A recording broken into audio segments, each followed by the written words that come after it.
Hello guys, good morning. Good morning, good morning. Good evening, good morning, good afternoon, good noon sa lahat. Guys, may ibabalita lang akong good news. Ang galing talaga guys. Hindi ko pa na-upload yung binidyo ko na pagsasali nito sa dito sa lalagyan niya. Alcohol ito guys at yung in-slice na avocado. I-upload ko rin yun, iuuna ko. Siyempre kasi yun ang nauna. In-slice, medyo pinatuyo ko muna yung avocado na buto guys. Tapos, after 3 days, in-slice ko. Pagka-slice ko guys, sorry. Pagka-slice, take 1 lang kasi ito, wala nang take 2. Pagka-slice ko guys, 2 days ko lang siya hinayaan sa chopping board. Pinahanginan ko lang dito lang sa may lamesa. Sa ibabaw ng lamesa namin. Pinahanginan ko lang guys. Then after 2 days, inilagay ko na siya dito sa lalagyan.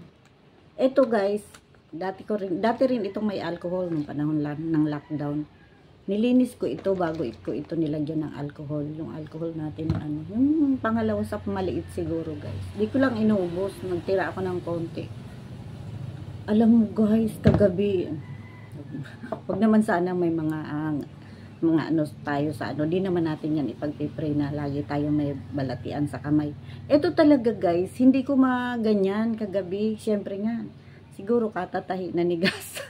Wag nang maulit. Ang effective guys, itinabi ko rin kasi ito kagabi sa higaan ko. Kasi nga, pagka basta mayroon akong nafe-feel na di maganda sa kamay ko, sa braso, sa tuhod. Yun, may katabi ako efekasent sa lompas. Wala, timing naman na walang sa lompas, naubos na. Kasi efekasent, mayroon pa naman. Talaga ito guys, ang in-spray ko lang, ginanyan ko lang guys. Ayaw na lumabas. Ayaw makisama. Ayan guys. Ganyan lang na pagka-spray. Ginanyan ko lang. At saka, syempre, diba, bago tayo bumangon, nagdadasal muna tayo. Tapos magdasal yun, ganun, inat-inat. Patig-patig ng paa, taas-taas. Kita yung kilikili natin. Ganyan ang kilikili. Pag natin ipakita, baka makita yung kasagbutan. Ay guys, talaga guys, totoo. Naniniwala na ako. Shout out kay Sir, nakalimutan ko yung ano niya. Basta, sa nagbablog sa akin, lagi naman ako nagko-comment sa ano niya. Sa mga video niya. Effective guys. Ako pa nagluto ngayong umaga. Nagdilig na ako ng ng labas. Diyan sa bandang gulayan. Talagang nababaluktot ko na kanina masakit tas makirot. Mayroon pang konting sakit-sakit pero at least nababaluktot ko na saka hindi na siya mabigat sa Effective talaga guys, avocado na buto. Nilagyan mo ng alcohol.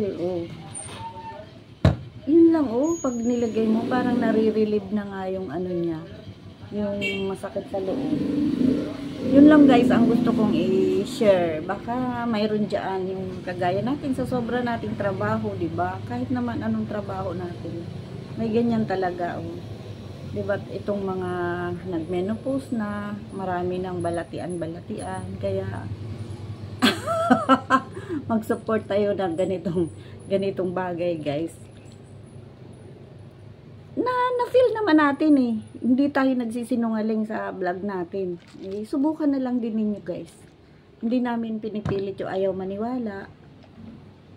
Basta, yun ang na-feel ko sa trinay ko lang may nagbablog ang dami nang nagpatotoo na eto lang, ganito lang, buto ng avocado.